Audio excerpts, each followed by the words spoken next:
My name is Melinda Layden, and I want to talk to you about sky burials in Tibet. Everyone has to die eventually. This is what connects us with every single race, every single religion, and every single culture of the world. The difference is how they deal with their dead. In America, we deal with our dead through cremation and burial mainly, but in Tibet, they have this thing called sky burials, which is fascinating. Tibetans are mainly Buddhists and they believe in reincarnation. So once our bodies die, our souls go to heaven and we get to come back as something different. This is a religion full of compassion. What they want to do is, because the earth and because the animals have taken care of us for so long, they want to give back to the earth and to the animals. It's also an extremely practical use because a lot of the grounds are frozen in Tibet and they cannot dig any graves.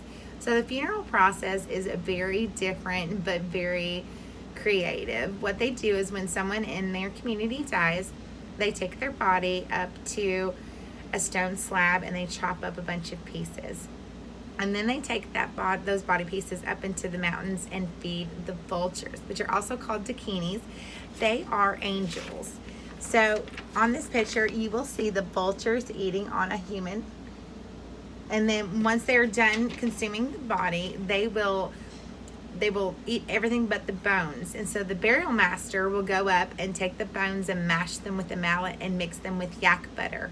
And they will also feed this to the dakinis as a sign of showing that the dakinis are taking the whole entire soul up to heaven. It's actually quite a beautiful process. There's a bunch of sacred traditions that go along with this as well. No outsiders are allowed at this kind of traditional funeral. Only the monks and the nuns that sing while the funeral process is going on and the family of the loved ones are allowed. We see death as final. The Tibetans don't. They see it as a means to an end. Like, once this life ends, they get to begin a new one.